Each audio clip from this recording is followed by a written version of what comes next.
one of the places we want to start from is the basic parts of a home purchase. All right, so this is a lot of confusion comes in for buyers and borrowers, and sometimes even sellers too.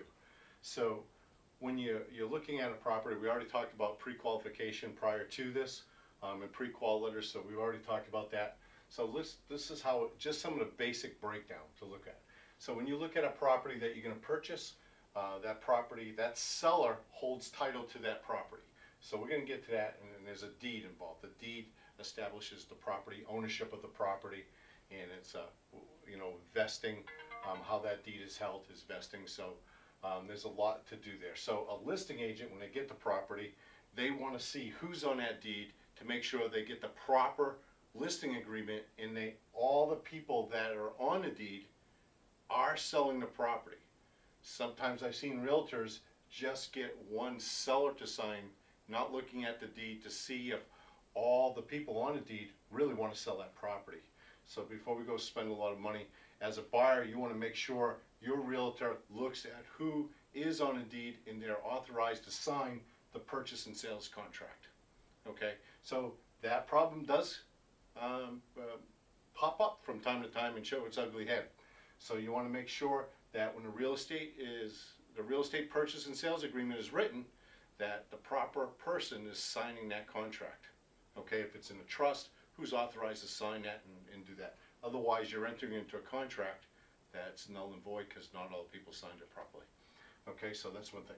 So when you find a property, like you're doing a real estate contract, you get that going, you already get your pre-qualification letter. Once that contract's done, you want to complete your loan application. Okay, so we're going to go through the process of all these parts. Okay, so the loan application, you start the loan application process, we get all your documents, we're going to break that down and go through that. When it comes time to closing and you go to the closing attorney or the title company, whoever's doing your closing, okay, they're going to be working off, everybody works off that real estate contract.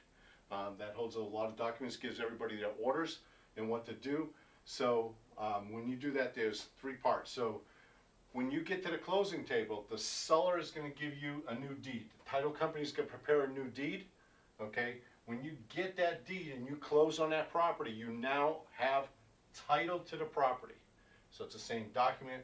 The deed shows who owns title, who has title to that property, who's the ownership. So if you're a married couple, it's husband and wife, or if you're a single person, it's a single man or a single woman that's taken title. That's your vesting. That's how the vesting works on that. Discuss that with your real estate attorney.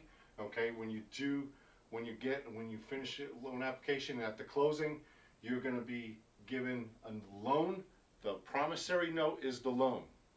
Okay, you as the borrower give the lender the mortgage. Remember, big misconception in this industry, in the public, is I'm going to get a mortgage to purchase that house. No, that's not so. You don't get a mortgage. You get a loan to assist you in purchasing the house.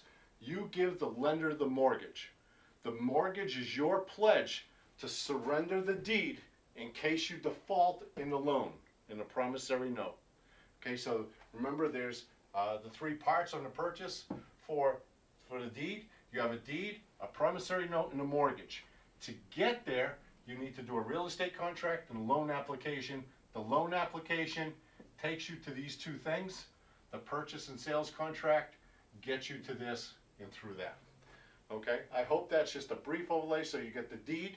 When you get a purchase, the seller gives you the deed. You own title to the property.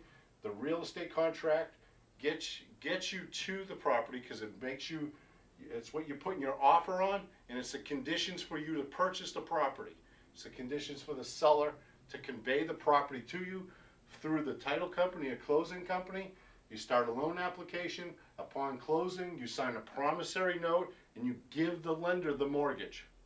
Okay? I hope that was clear enough for everybody. Some very basics in understanding the process.